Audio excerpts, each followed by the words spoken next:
السلام علیکم، میں لو اسلام چینل سے مخاطب ہوں۔ ناظرین کرام، آج میں آپ کو ایک سبق آموز سٹوری سناتی ہوں۔ یہ قصہ خلیفہ مامون رشید اور ان کے دو بیٹوں کا ہے۔ خلیفہ مامون رشید بہت ہی نیک دل اور دیندار بادشاہ تھے۔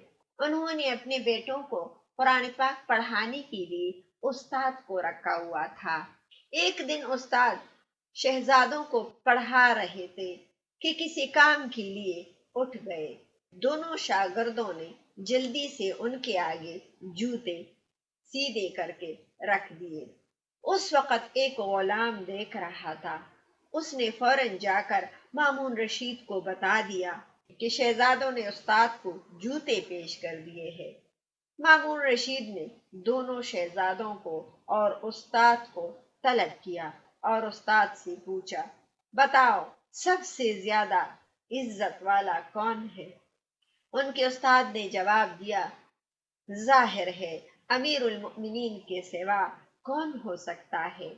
اس پر مامون نے کہا، نہیں، سب سے زیادہ عزت والا وہ شخص ہے جس کی جوتے پہنانے کے لیے دو شہزادے دوڑ پڑے۔ استاد دل میں گھبرا گئے۔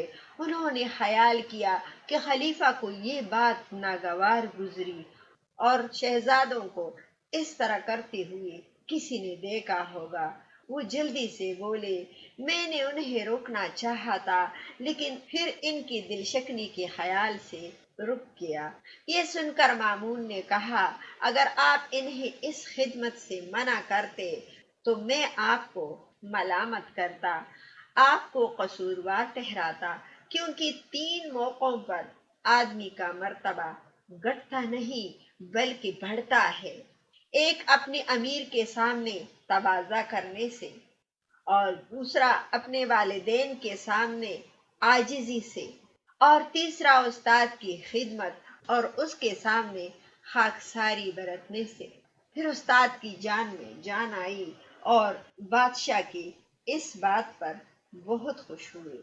پھر مامون نے دونوں شہزادوں کو 10,000 دینار بطور انعام دیے اور ان کے استاد کو بھی 10,000 دینار عنایت کیے۔ شہزادی بھی بہت خوش ہو گئے اور استاد بھی بہت خوش ہو گیا۔ استاد نے کہا کہ یہ سچ ہے کہ اللہ تعالیٰ ان لوگوں کو وہ مقام دیتا ہے جو اللہ کے نیکوکاروں کو پسند کرتے ہیں۔ ناظرین کرام، یہ سچ ہے کہ عزت دینے سے عزت بڑھتی ہے بلکہ اللہ راضی ہوتا ہے۔ اللہ تعالی ہم سب مسلمانوں کے دلوں میں دوسروں کی عزت ڈالے، آمین۔ میں امید کرتی ہوں کہ آپ کو یہ سبق آموز سٹوری پسند آئی ہوگی۔ آپ اپنا بہت سارا خیال رکھیے گا، اپنی دعاؤں میں مجھے بھی یاد رکھیے گا، اور لو اسلام چینل کو لائک اور سبسکرائب کرنا اور شیئر کرنا نہ بھولیے گا۔ بامان خدا۔